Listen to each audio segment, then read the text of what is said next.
Let's look at a second example where big data can have a big impact on saving lives. I mean literally saving lives, one life at a time. I collaborate with a number of world-class researchers in San Diego and an industrial group who are dedicated to improving human health through research and practice of precision medicine. What is precision medicine? It is an emerging area of medicine targeted to an individual person by analyzing her genetics, her environment, her daily activities, so that one can detect or predict a health problem early, help prevent a disease, and in case of illness, provide the right drug at the right dose that is suitable just for her. Very recently, the White House and the National Institutes of Health here in the US have declared it to be a top priority area for research and development for the next decade. The expected learning outcome of this video is for you to give example of sensor, organizational, and people-generated data used in precision medicine, and explain why the integration of different kinds of data is critical in advancing healthcare. For any technology to succeed in real life, we need not only a certain level of maturity of the technology itself, but a number of enabling factors including socioeconomic environment, market demands, consumer readiness, cost effectiveness, all of which must work together. Why is big data for precision medicine important now? Let's see. An important aspect of precision medicine is to utilize an individual's genetic profile for his or her own diagnosis and treatment. Analyzing the human genome, which holds the key to human health, is rapidly becoming more affordable. Today's cost to sequence a genome is less than 10% of what it cost just back in 2008. But human genomic data is big. How big? In a perfect world, just the 3 billion letters of your genome would require about 700 megabytes to store. Now, in the real world, meaning the kind of data generated from genome sequencing machines, we need 200 gigabytes to store your genome. And it takes now about a day to sequence your genome. We are finally beginning to create more electronic records that can be stored and manipulated in digital media.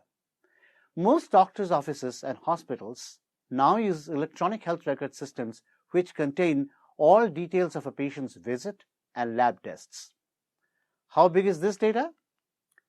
As a quick example, the Samaritan Medical Center, Watertown, New York, a 294-bed community hospital, reported 120 terabytes as of 2013. The data volume more than doubled in just the last 2 years. So clearly, just in the past few years, dramatic changes have prepared the healthcare industry to produce and analyze large amounts of complex patient data. To summarize what we have seen so far, the key components of these changes are reduced cost of data generation and analysis, increased availability of cheap large data storage, and the increased digitization of previously paper records.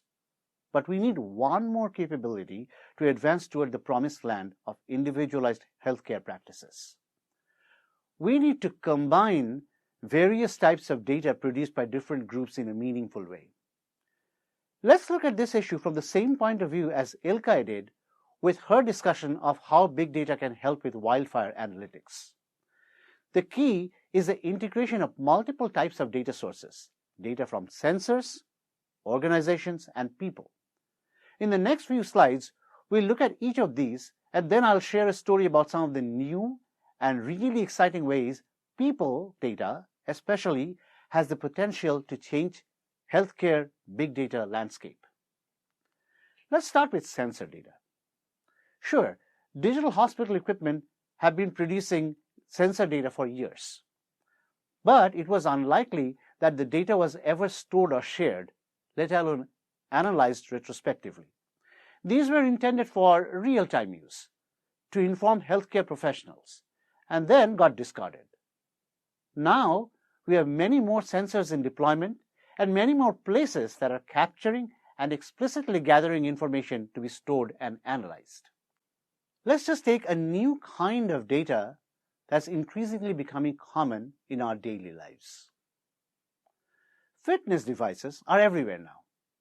Their sales have skyrocketed in the last few years. They are in wristbands, watches, shoes, and vests, directly communicating with your personal mobile device, tracking several activity variables like blood pressure, different types of activities, blood glucose levels, etc. at every moment. Their goal is to improve wellness by having you monitor your daily status and hopefully improve your lifestyle to stay healthy.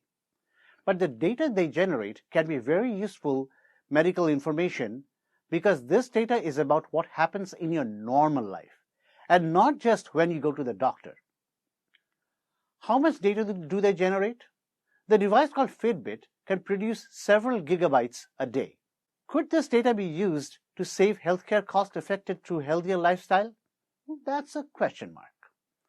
It's safe to guess that this data alone wouldn't drive the dream of precision medicine. But what if we consider integrating it with other sources of data, like electronic health records or your genomic profile? This remains an open question. This is an open arena for research that my colleagues at Scripps are doing. It's also a potentially significant area for product and business development. Let's look at some examples of health-related data being generated by organizations. Many public databases, including those curated and managed by NCBI, the National Center for Biotechnology Information, have been created to capture the basic scientific data and knowledge for humans and other model organisms, and the different building blocks of life. These databases carry both experimental and computed data that are necessary to interpret observations for unconquered diseases like cancer.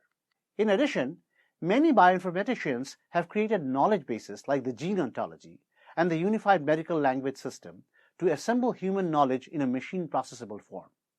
These are just a few examples of organizational data sources, and governmental data gathered by healthcare systems around the world could also be used as a massive source of information.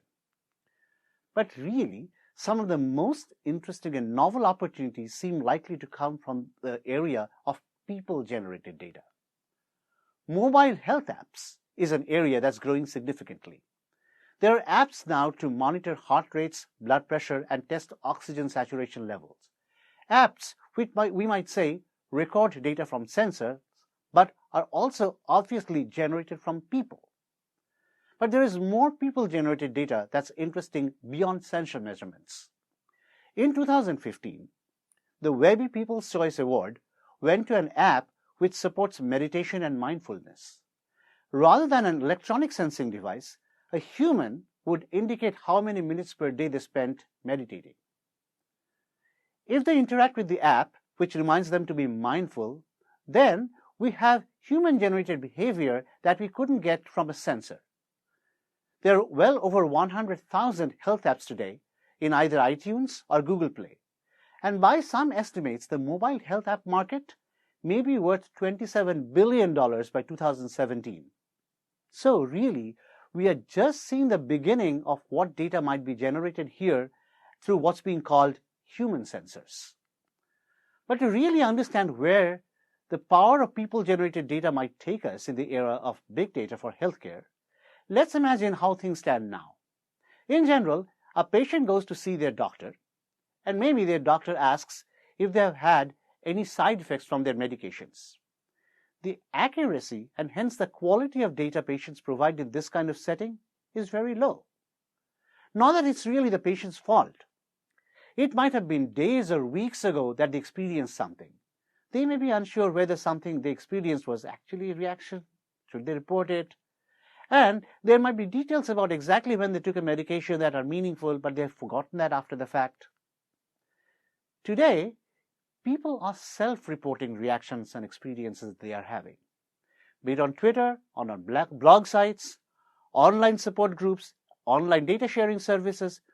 These are sources of data that we have never had before that can be used to understand in a far more detailed and personal way the impact of drug interactions or responses to certain therapies. If applications were designed to integrate doctor and hospital records with information on when drugs were taken and then to further mine social media or collect self-reports from patients, who knows what kind of questions we may be able to answer, or new questions we may be able to ask.